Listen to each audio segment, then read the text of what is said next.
Hello, friends. This is Asif Bhangar, and I am to talk about feminist criticism. That is a greatest topic in the history and in English literature too. I'm going to talk about this topic in Urdu so that everyone may easily understand what I am going to talk. So, feminist criticism,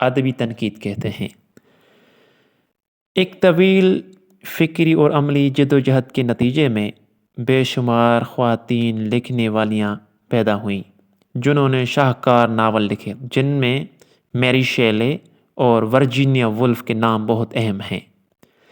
اس سے ایک قدم آگے 1980 کے قریب تانیسی تنقید کی بنیاد رکھی گئی، جس میں یہ بات واضح کی گئی کہ بولی بذات خود غیر جانبدار نہیں بلکہ جنسی امتیاز کا شکار ہے۔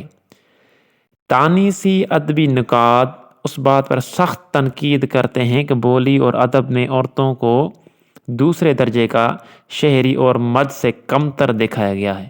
It is no doubt woman is always looked down upon۔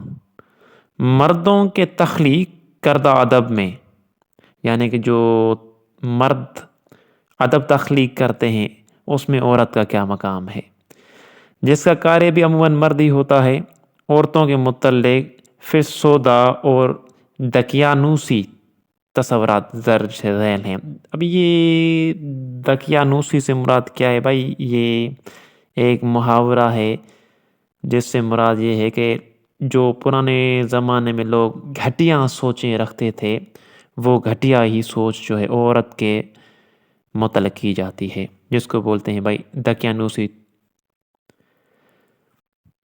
ابھی آگے چلتے ہیں بھائی، ایلائن شوالٹر، ٹورنموئی اور جولیا کرسٹیو اہم فیمنسٹ کرٹیسزم کے کرٹکس ہیں۔ ان کا کہنا ہے کہ ادبی نقادوں کو کسی بھی فن پارے کا تجزیہ کرتے ہوئے درج ذیل جو میں آگے چل کر یعنی کہ بتانے والا ہوں ان کا خیال رکھنا چاہیے۔ نمبر پہلا، قلم کار عورت کو کس نظریے سے دیکھتے ہیں، یعنی جو لوگ لکھتے ہیں وہ عورت کو کس نگاہ سے دیکھتے ہیں؟